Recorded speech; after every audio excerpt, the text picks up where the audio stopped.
చేసుకోకుండా అమ్మ, తన జీతం అంతా ఇంటికే ఖర్చు పెడుతూ నాన్న, ఇద్దరి శ్రమ సమానమే అయినా అమ్మ కంటే నాన్న ఎందుకో వెనకబడ్డాడు.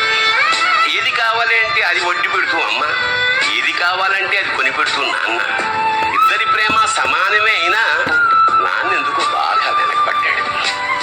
ఫోన్లోనూ అమ్మ పేరే, దెబ్బ తగిలినప్పుడు అమ్మ అని పిలవడే, అవసరం వచ్చినప్పుడు తప్ప మిగతా అప్పుడు గుర్తురానందుకు నాన్న ఎప్పుడైనా బాధపడ్డా?